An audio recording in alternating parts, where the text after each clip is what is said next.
Hi friends, welcome to Kokila's channel. நம்ம இன்னைக்கு இந்த வீடியோவில் பருப்பு கீரை வச்சு ஊறுகாய் எப்படி செய்யறது பார்க்கலாம் வாங்க. அதுக்கு ஒரு மிக்ஸி ஜார் எடுத்து ஒரு வெங்காயத்தை கட் பண்ணி வச்சுருக்க அதை போட்டுக்கலாம். 2 தக்காளியும் கட் பண்ணி வச்சுருக்க அதை போட்டுக்கலாம்.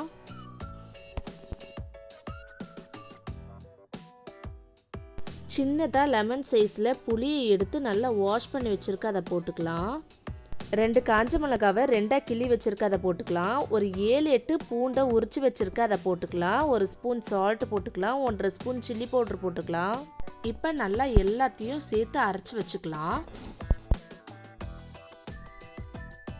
இங்கே பாருங்கள், இந்த மாதிரி அரைச்சி வச்சுக்கலாம் ஒரு பக்கம். இப்போ ஒரு பாத்திரத்தை எடுத்து ஒரு 10 ஸ்பூன் எண்ணெயை ஊற்றிக்கலாம். எண்ணெய் நல்லா சூடான பிறகு 1 ஸ்பூன் கடுகு போட்டுக்கலாம். 1/4 ஸ்பூன் வெந்தயம் போட்டுக்கலாம். 1/2 ஸ்பூன் சீரகம் போட்டுக்கலாம். நல்லா பொரிஞ்ச பிறகு கொஞ்சமாக கருவேப்பிலை போட்டுக்கலாம்.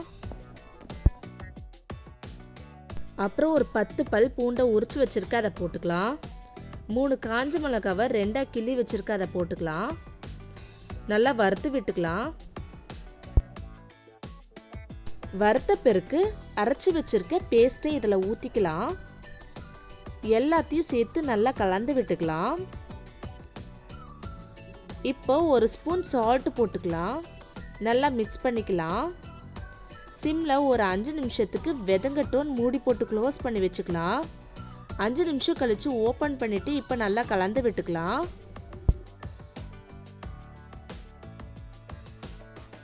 இன்னொரு வாட்டி ஒரு 3 நிமிஷத்துக்கு வெதங்கட்டும் மூடி போட்டு க்ளோஸ் பண்ணி வச்சுக்கலாம்.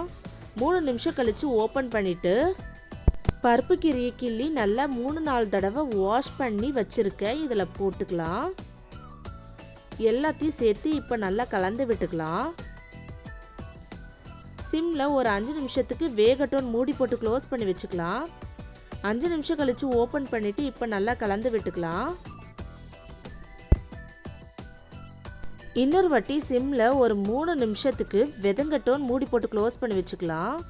3 நிமிஷம் கழித்து ஓப்பன் பண்ணிவிட்டு இப்போ நல்லா கலந்து விட்டுக்கலாம். அவ்வளோதாங்க, பருப்பு கீரை ஊறுகாய் ரெடி ஆயிடுச்சு. இதே மெத்தடில் செஞ்சு பாருங்கள், செம்ம டேஸ்ட்டாக இருக்கும்.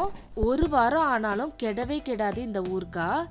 எண்ணெயும் உப்பும் கொஞ்சம் அதிகமாக போட்டாலே சூப்பராகவே இருக்கும்.